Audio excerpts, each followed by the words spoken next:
सहर्ष स्वागत। खरं पाहायला गेलं तर समाजाचा आपण काहीतरी केलं लागतं या उदात्त हेतून हा नवीन काहीतरी उपक्रम सादरीकरण व्हावं आणि बऱ्याच दिवसाची अतृप्ती इच्छा म्हणावं माझ्या कैलासवासी गणपती बापू खोत यांची इच्छा असावी। म्हणूनच अगदी लहानापासून मोठ्यापर्यंत ह्या व्यक्तीनं चांगलं कलाकार निर्माण केलं। या कलेतूनच योगायोगानं संगीत विशारद आणि असणारा माणूस आम्हाला लाभला धीरज आणि प्रवीण सारखा स्वतः वकिली पूर्ण करून त्याचे एक डोक्यात आले की बाबा लाईव्ह शो काहीतरी व्हावा। पण लाईव्ह शो करीत असताना सुद्धा समाजात चाललेला चंगळवाडा हा चंगळवाद कुठेतरी बंद झाला पाहिजे। शिवप्रभूंचं फक्त शिवजयंतीलाच नाव घेऊन आपला कार्यक्रम संपन्न होतो, पण समाजात जो चाललेला चंगळवाडा आहे, प्रत्येक दिवशी आपण बातम्या बघतो, वर्तमानपत्र बघतो, त्या प्रत्येक दिवशी आपल्याला पाहायला मिळतं ते बलात्कार, चोरी, मारामारी मिळतात आणि शिवप्रभूंच्या चरित्रात काय आहे हे सादरीकरण स्वतः ही शाहीर मंडळी लाईव्ह आणि त्यांचे सहकारी अगदी थोड्या अवधीमध्ये सादरीकरण करतील तर रसिक प्रेमींना माझी विनंती आहे। कारण प्रत्येक वेळी सादरीकरण करत असताना जुना आणि नवं, जुनं ते सोनं असतं, म्हणून हा शो सर्वांच्या इच्छेखातर सादरीकरण होत आहे।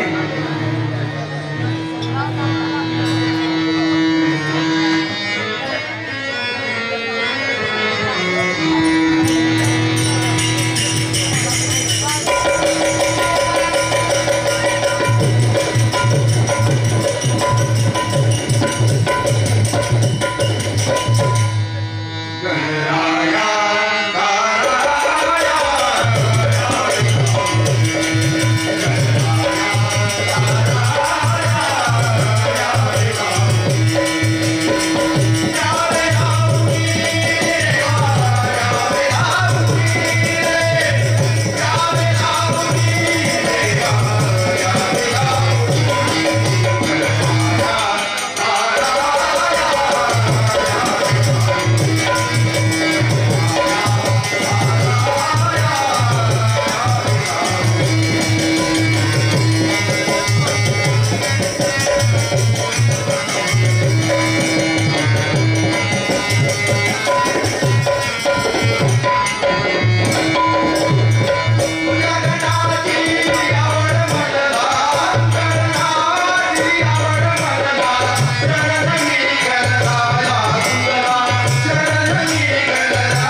शिवविचारांचा जागर करत असताना शिवविचारांचा जय जयकार करणारे शिवरायांचं महिलाविषयक धोरण दुर्लक्षात परस्त्री माते समाजचा पोकळ नारा न देता हे राजांनी तत्व अंगीकारलं. नारीमुक्ती स्वतःची असो वा परक्याची तिचा यथोचित सन्मान करून तिला माता भगिनीप्रमाणे वागवणारा तो खरा शिवरायांचा मावळा. घाटाचे दर्गे झाले पर्वताचे तीर झाले काशी सिंहासनावर बसला हाती बलुतेदार झाला अखंड पृथ्वी आंदोलली आणि गर्म उडाला. याच वेळेला महाराष्ट्राच्या क्षितिजावर एका नवताऱ्याचा उदय झाला आणि याच सह्याद्रीच्या पुत्रांनी चिरकाल करून राहणारा इतिहास निर्माण केला. असे कित्येक दाखले आपल्याकडे आहेत. स्वराज्य निर्मितीपूर्वी वयाच्या अवघ्या 16व्या वर्षात राजांनी गुजर पाटल्यास केलेले कडक शासन रसिक हो हे फक्त इतिहासातील पान नाही तर महाराजांची आजच्या मावळ्यांसाठीची शिकवण आणि जबाबदारी आहे. याच घटनेची पुन्हा आठवण करणं आज गरजेचं आहे. तर ऐकूयात शाहीर कल्याण पुरे हे शिवराय कोण सादर करत आहेत शाहीर प्रवीण जगताप आणि सहकारी.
लागला आणि तो महाराजाने येऊन पाय त्याने पाय धरले.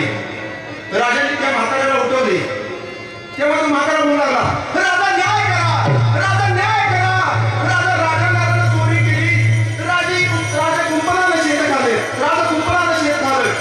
राजाने त्या म्हाताऱ्याला उठवले आणि राजे म्हणाले, बाबा रडू नका, काय झाले आहे मला सविस्तर सांगा. तेव्हा तो वृद्ध म्हातारा म्हणाला, राजा काय सांगू तुम्हाला, पाटलाच्या हाती गांजे गावय, बाबाजी गावय, पाटलाचे नावय सांगतो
तेव्हा हे आताच केवढं मोठं माझा काय नाही करणार. अरे तर पण